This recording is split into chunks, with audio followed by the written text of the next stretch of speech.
வணக்கம் நேயர்களே. இன்றைய நிஜம் நிகழ்ச்சியில நாம பார்க்க போறது கடல் கோவிலை பற்றி. ஆம் நேயர்களே, நடுக்கடல்ல இருக்கிற கோவிலை பத்தி தான் இன்னைக்கு நாம பார்க்க போறோம். நடுக்கடல்ல இருக்கிற கோவிலுக்கு பக்தர்கள் எப்படி போறாங்க தெரியுமா?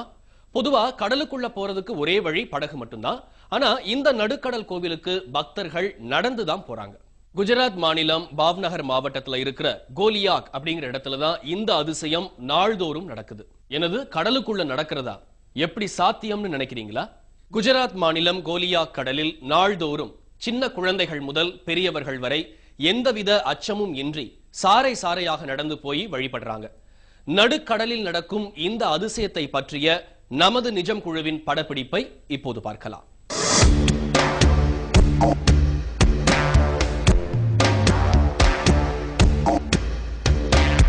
பொங்கிச் சீரும் கடல் அலைகள், கரை மீறி நீரேறும் அலைகளில் கால் நனைத்து உடல் நனைத்து பிரார்த்திக்கும் பக்தர்கள்.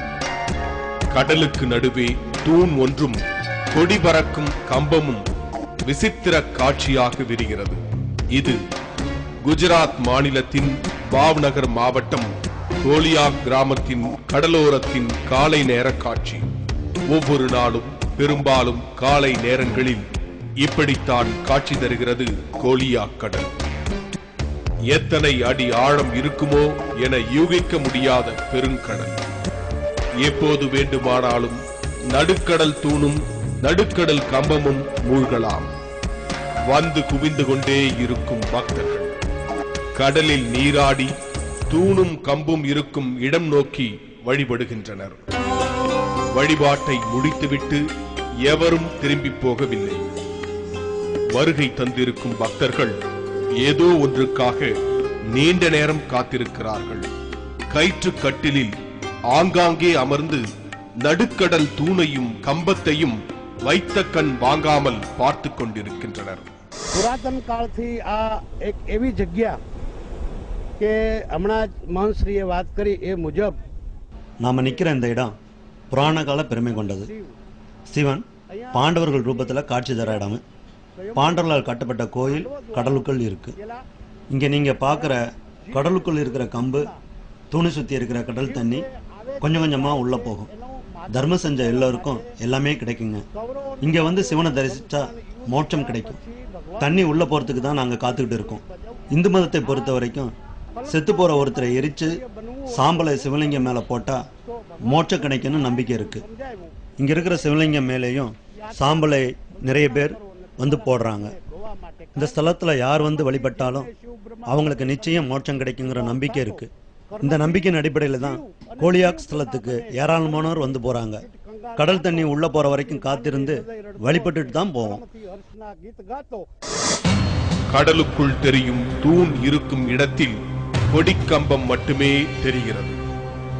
ஆனால் கோவில் இருக்கிறது, சிவலிங்கங்கள் இருக்கின்றன. இவர்கள் கயிற்றுக்கட்டிலில் காத்திருப்பதும் கூட கடலுக்குள் இருக்கும் சிவலிங்கங்களின் தரிசனத்துக்காகத்தான். கோபுரங்கள் எதுவும் இல்லை, கோவிலுக்கான அடையாளமும் எதுவும் இல்லை. ஆனால் சிவலிங்கம் காட்சி தரும் தரிசனம் கிடைக்கும் என்ற நம்பிக்கை. ஆழ்கடலில் நடக்க இருக்கும் ஆச்சரியம்தான் என்ன? தூணே மூழ்கிவிடும் நிலையில் கடல் நீர் விரிந்து கிடக்க சிவலிங்கங்கள் எப்படி காட்சி தரும்? கோவில் தரிசனம் எப்படி கிடைக்கும்? அந்த காலத்துல பஞ்ச பாண்டவர்களுக்கும் கௌரவர்களுக்கும் நடந்த யுத்தத்துல கௌரவர்கள் கொல்லப்படுறாங்க. கௌரவர்களை கொன்னுட்டோமேங்கிற மனக்கலக்கத்துல பாண்டவர்கள் இருக்காங்க. அப்ப கிருஷ்ணன் கிட்ட போய் ஆலோசனை கேட்கிறாங்க. கிருஷ்ணனும் ஒரு கருப்பு மாடு கருப்பு கொடியை கொடுத்து கால் போன போக்கில் நடந்து போங்க, எந்த இடத்துல கருப்பு மாடும் கொடியும் வெள்ளையாகுதோ அந்த இடத்துல உங்களோட கலங்க நீங்கும், அங்க நீங்க தவம் செய்யுங்கன்னு கிருஷ்ணன் சொல்லியிருக்காரு. இதுக்கப்புறமா பாண்டவர்கள் பயணம் செஞ்சாங்க. அப்படியே இந்த கோலியா கடல் பகுதிக்கு வரும்போது தான் கருப்பு மாடு கருப்பு கொடி ரெண்டுமே வெள்ளையா மாறிடுச்சு. பாண்டவர்களும் தங்களோட கலங்கம் தீர்ந்து போன திருப்தியில இங்க உட்கார்ந்து தவம் செஞ்சாங்க. அப்போ சிவபெருமான் அவங்களுக்கு ஆசி வழங்குற மாதிரி 5 பேருக்கும் முன்னாடி லிங்க வடிவில் காட்சி தந்திருக்காரு. இன்னைக்கும் கடலுக்குள்ள இருக்கிற அந்த கோயில்ல 5 சிவலிங்கங்கள் இருக்கு. அதை நாங்க இன்னைக்கும் வழிபட்டுக்கிட்டு தான் இருக்கோம். நடுக்கடலில் தெரியும் தூணுக்கும் கம்பத்துக்கும் அருகே சிவலிங்கங்கள் இருக்கின்றன. சிவலிங்கங்கள் பாண்டவர்களின் தவ வலிமையால் உருவானது. உறவுகளான கௌரவர்களை வென்றாலும் உறவுகளை கொல்ல நேரிட்ட மனக்கலக்கம் பாண்டவர்களுக்கு. கலங்கிய மனதுடன் காட்சி தந்த பாண்டவர்கள் ஆண்டவன் கிருஷ்ணன் அறிவுரைப்படி கருப்பு மாடு கருப்பு கொடியுடன் உலகை வலம் வருகின்றனர். குஜராத்தின் கோலியாக் கடல் பரப்புக்கு அருகே வரும்போது கிருஷ்ணன் கூறியபடி கருப்பு மாடும் கருப்பு கொடியும் வெள்ளை நிறமாக மாற கலங்கிய மனநிலையில் இருந்த பாண்டவர்கள் நிம்மதி பெறுகின்றனர். நிம்மதியான மனநிலையில் தவம் இருந்த பாண்டவர்களுக்கு லிங்க வடிவில் சிவன் காட்சி தந்த இடம்தான் கோலியாக். கலங்கத்தை போக்கியதால் கோலியாக்கில் நிஷ்கலங் மகாதேவ் என திருநாமம் பெறுகிறார் சிவபெருமான். மத நம்பிக்கை வேரோடி கிடக்கும் குஜராத்தில் பாண்டவர் காலத்து கதை நடந்தேறிய புராணமாக ஆள் நம்பிக்கையாக இடம் பிடித்திருக்கிறது. பாண்டவர்களைப் போல் கலங்கிய மனம் கொண்டவர்கள் பாவங்களை போக்கிக் கொள்ளும் புனித இடம் கோலியாக். பாண்டவர் காலத்து சிவலிங்கங்களை வழிபடுவதற்கான பக்தர்களின் காத்திருப்பு நீள்கிறது. கடலுக்குள் அழைத்துச் செல்ல படகுகள் தான் தேவை. ஆனால் படகு பயணத்துக்கான எந்த சுவடுமே கோலியாக் கடல் பிரதேசத்தில் இல்லை. பகல் பொழுது தொடங்கும் நேரம் கூட்டம் கூட்டமாக வந்து குவிகின்றனர் பக்தர்கள்.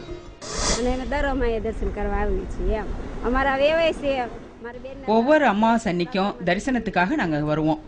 இன்னும் தண்ணி உள்ள போகல, சொந்தக்காரங்க எல்லாம் வந்திருக்காங்க. தண்ணி உள்ள போனதுக்கு அப்புறமா தரிசனம் பண்ண காத்திருக்கோம். ஒவ்வொரு அமாவாசைக்குமே மாமனார் மாமியார்னு எல்லாரையுமே கூட்டிட்டு வந்து தரிசனம் பண்றோம். இங்க வந்து ஏன் குளிக்கிறாங்கன்னா பாவம் போயிடுதுங்கிறாங்க. இந்த நம்பிக்கையில தான் மாசம் மாசம் நாங்க கோலியாக்குல வந்து குளிச்சுட்டு போவோம். பாண்டவர்களுக்கு காட்சி தந்த சிவபெருமான் பக்தர்களுக்காக ஒவ்வொரு நாளும் தரிசனம் தரும் நேரம் நெருங்குகிறது. காத்திருந்த பக்தர்களின் முகங்களில் சற்றே லேசான மகிழ்ச்சி ரேகை. கடல் நீர் பரப்பிலும் லேசான மாற்றம் தென்படுகிறது.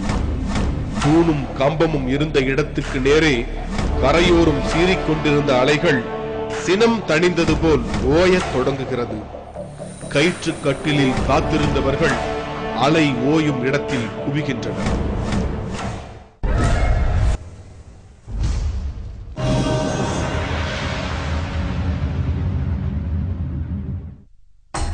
குஜராத்தின் கோலியாக் பாவ்நகர் மாவட்டத்தின் புனித தலங்களில் ஒன்று. மாவட்ட தலைநகரான பாவ்நகரில் இருந்து 26 கிலோமீட்டர் தொலைவில் உள்ளது. கோலியாக் குக்கிராமந்தான். ஆனால் ஒவ்வொரு ஆண்டும் ஆகஸ்ட் மாதம் அமாவாசை நாளில் நடந்தேறும் திருவிழா காலத்தில் லட்சக்கணக்கான பக்தர்கள் கடற்பரப்பில் கூடுமிடம். திருவிழா காலத்தில் 7 நாட்கள் விரதம் இருந்து சிவாலயங்களில் வழிபாடு நடத்தி இறுதியாக கோலியாக் கடலில் நீராடி பாவங்களை போக்குவது கோலியாக்குக்கு மட்டுமல்ல, குஜராத் வாழ் யாத்ரிகர்களுக்கான பிரதான வழிபாட்டில் ஒன்று. பாவங்களை போக்குவதற்காக பக்தர்கள் ஆகஸ்ட் மாத திருவிழாவில் குவிகிறார்கள். दर्शन करवा माटे અમે અહીંયા આવેલા છીએ. எங்கள் சொந்தக்காரங்களை கூட்டிகிட்டு நிஷ்கலங் மகாதேவ் கோயிலுக்கு வந்திருக்கோம். காலையில் 9 மணிக்கு நாங்கள் வந்தோம். கோயிலுக்கு போகிறதுக்காக காத்திருக்கோம். கடல் தண்ணி ஒவ்வொரு நாளும் ஒவ்வொரு மாதிரி உள்ளே போகும். இன்னைக்கு கடலுக்குள் 1:30 மணிக்கு மேலே தான் போகும்னு சொல்கிறாங்க. இருந்தாலும் பரவாயில்ல, நாங்கள் மகாதேவை வழிபட்டுட்டு தான் போவோம். தண்ணி உள்ளே போகிற வரைக்கும் காத்திருப்போம். பொதுவாக இங்கே அமாவாசை அன்னைக்கு தான் நல்ல கூட்டம் வரும். 70,000 பேர் வருவாங்க. அமாவாசை அன்னைக்கு காலையில் 4 மணிலேருந்தே கடலில் குளித்து பாவத்தை போக்குவாங்க. અને દર ભાદરવી અમાસે 2 થી 3 લાખ લોકો મેળામાં અહીંયા ભેગા થાય છે. திருவிழாவின் தொடக்கமாக நடத்தப்படும் கொடியேற்ற நிகழ்வு பிரசித்தம். நடுக்கடலில்தான் கொடியேற்ற நிகழ்வு நடைபெறுகிறது. ஆலய கொடிமரங்களில் ஆண்டவனுக்கான கொடிதான் ஏற்றப்படும். ஆனால் பாவங்களை நீக்கும் கோலியாக் கடல் கோவில் பாவ்நகரின் ஆளுமையை இன்றும் பறைசாற்றுவதற்காக மகாராஜாவின் கொடி. பாவ்நகர் சமஸ்தானம் இப்போது குஜராத்தின் மாவட்டமாக இருந்தாலும் பொதுமக்களுக்கோ இன்றும் மகாராஜாவின் பரம்பரையைச் சேர்ந்தவர்களே முதன்மையானவர்கள். નિષ્કલંક મહાદેવની એટલી બધી કૃપા છે કે એટલો બધો તોફાન આવે છે. ஆகஸ்ட் மாதம் நடக்கிற திருவிழாவில் கடலுக்குள்ளே இருக்கிற கொடிமரத்தில் கொடியேற்றுவது ரொம்ப விமர்சையாக நடக்கும். திருவிழாவோட முதல் நாளில் எங்கள் பாவ்நகர் மகாராஜாவோட கொடியை கோவிலில் ஏற்றுவோம். பலத்த பாதுகாப்போடு ஏற்றுவாங்க. கடலுக்குள்ள நடுவே கொடிமரம் இருந்தாலும் எத்தனையோ பூகம்பம் சுனாமியை மீறி கம்பீரமாக தாங்க இருக்கு. கடலுக்குள்ள இருந்தாலும் ரொம்ப வலிமையாக தான் இருக்கு. எங்களுக்கு பகவானோட ஆசி இருக்கிறதால இதெல்லாம் நடக்குது. கடலுக்குள் தெரியும் கம்பத்தில் தான் பலத்த பாதுகாப்புடன் கொடியேற்றம் நிகழ்கிறது. வழி தெரியாத கடலுக்குள் அமிழ்ந்து கிடக்கும் அதிசயங்கள் வெளிப்படும் வேளை மூழ்கும் நிலையில் இருந்த தூணும் கம்பமும் தப்பித்து பெருமூச்சு விடுவது போல் மெதுமெதுவாக காட்சி தருகிறது. கரை பகுதியில் இருந்த அலைகள் ஒவ்வொரு அடி அடியாக தூணும் கம்பமும் இருக்கும் திசை நோக்கி பின் நகர்கிறது. கடல் சிறிது தொலைவு உள்வாங்குகிறது.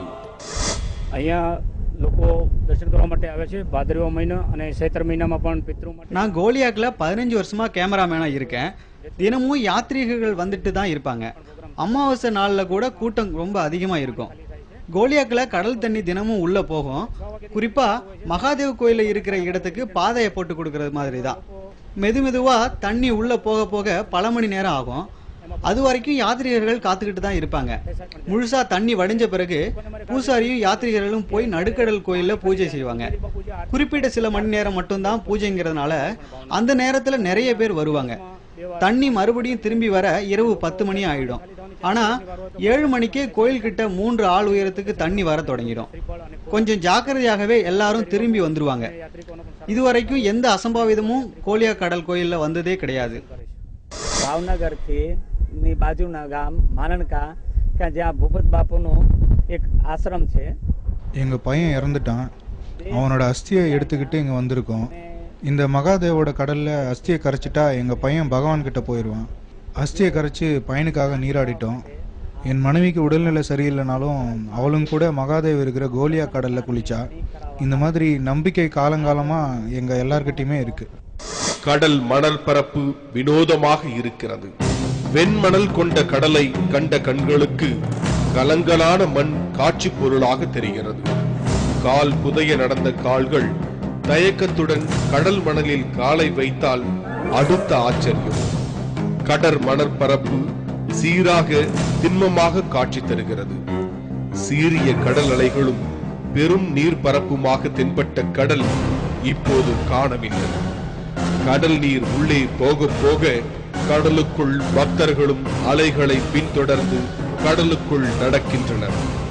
கடலுக்குள் நடக்கும் பக்தர்களின் கூட்டம் மெதுமெதுவாக அதிகரிக்கிறது. கடல் மேலும் உள்வாங்க குழந்தைகளும் முதியவர்களும் விறுவிறுவென கடற்பரப்பில் எந்தவித தயக்கமுமின்றி ஓடுவதும் நடப்பதும் விசித்திரமானது.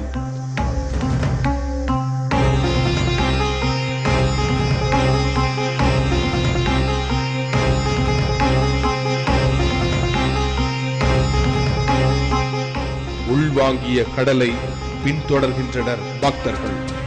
கரையிலிருந்து சற்று தொலைவில் நீர் உள்புகுந்த இடத்திலிருந்து திரும்பி பார்த்தால் அதிசயம். ஆம், தூணும் கம்பமும் தெரியும் இடத்தை நோக்கிய பரப்பில் மட்டுமே கடல் நீர் உள்வாங்கிச் செல்கிறது. நீண்ட கரையோரத்து முழு அலையும் ஓய்ந்து விடவில்லை. சிவலிங்கம்